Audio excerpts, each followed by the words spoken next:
Hello, today we are reading The Host by Stephenie Meyer. I'm gonna be reading The Host, but I'm also gonna be reading another book on this channel called Interview with the Vampire. I'm really excited to read these two books. Yeah, let's just get it started with them. Okay, prologue. Inserted. The healer's name was Ford Deepwaters. Because he was a soul by nature, he was all things good, compassionate, patient, honest, virtuous, and full of love. Anxiety was an unusual emotion for Ford's Deepwater. Irritation was even rarer. However, because Ford's Deepwaters lived inside a human body, irritation was sometimes inescapable. As the whispers of the healing students buzzed in the far corner of the operation room, his lips pressed together into a tight line. The expression fell out of place on a mouth more often given to smiling. Darren, his regular assistant, saw the grimace and patted his shoulder. "They're just curious, Fords," he said quietly. "An insertion is hardly an interesting or challenging procedure. Any soul on the street could perform it in an emergency. There's nothing for them to learn by observing today." Fords was surprised to hear the sharp edge marrying his normally soothing voice. "They've never seen a grown human before," Darren said. Fords raised an eyebrow. "Are they blind to each other's faces? Do they not have a mirror? Mirrors?" "You know what I mean. A wild human, still soulless. One of the insurgents." Ford looked at the girl's unconscious body, laid out face down on the operating table. Pity swelled in his heart as he remembered the condition her poor broken body had been in when the Seekers had brought her to the healing facility. Such pain she'd endured. Of course, she was perfect now, completely healed. Ford had seen to that. "She looks the same as any of us," Ford murmured to Darren. "We all have human faces, and when she wakes up, she'll be one of us too. It's just exciting for them, that's all. The soul we implant today deserves more respect than to have her host body gawked at this way. She'll already have far too much to deal with as she acclimates. It's not fair to put her through this." By this, he did not mean the gawking. Ford heard the sharp edge return to his voice. Darren patted him again. "It will be fine. The Seekers need information and..." As the word seeker, Ford gave Darren a look that can only be described as a glare. Darren blinked in shock. "I'm sorry," Ford apologized at once. "I didn't mean to react so negatively. It's just that I fear for this soul." His eyes moved to the cryo tank on its stand beside the table. The light was a steady, dull red, indicating that it was occupied and in hibernation mode. "This soul was specifically picked for the assignment," Darren said soothingly. "She is exponential among our kind, braver than most. Her lives speak for themselves. I think she would volunteer if it were possible to ask her." Who among us would not volunteer if asked to do something for the greater good? But is that really the case here? Is the greater good served by this? The question is not her willingness, but what it is right to ask any soul to bear. The healing students were discussing the hibernating soul as well. Ford could hear the whispers clearly. Their voices were rising now, getting louder with their excitement. "She's lived on 6 planets. I heard 7. I heard she's never lived 2 terms as the same host species. Is that possible? She's been almost everything. A flower, a bear, a spider, a seaweed, a bat, even a dragon. I don't believe it. Not 7 planets. At least 7. She started on the origin." "Really? The origin?" "Quiet, please," Ford interrupted. If you cannot observe professionally and silently, then I will have to ask you to remove yourselves." Abashed, the 6 students fell silent and edged away from one another.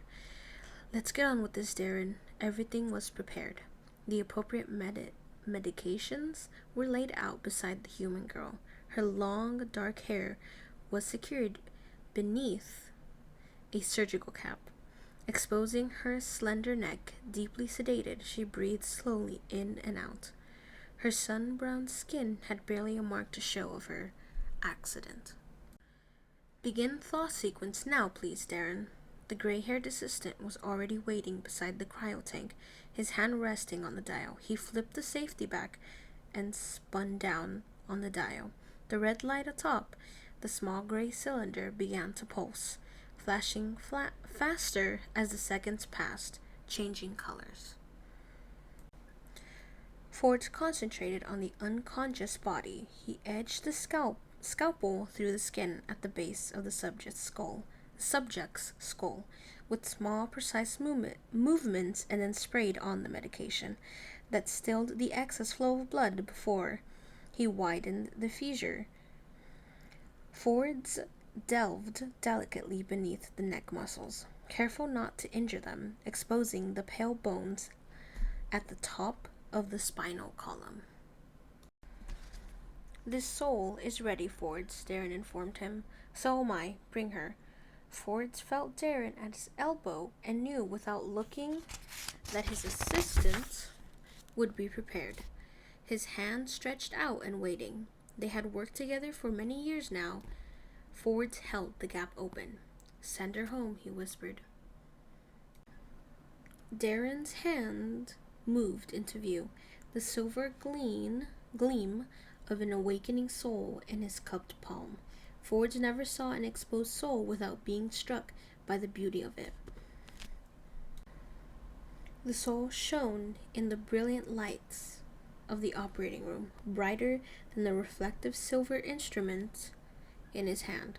Like a living ribbon, she twisted and rippled, stretching, happy to be free of the cryotank. Her thin, feathery attachments, nearly 1,000 of them, billowed softly like pale silver hair.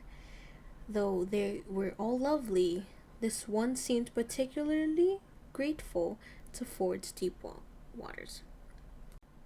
He was not alone in his reaction. He heard Darren's soft sigh, heard the admiring murmurs of the students. Gently, Darren placed the small, glistening creature inside the opening Ford had made in the human's neck.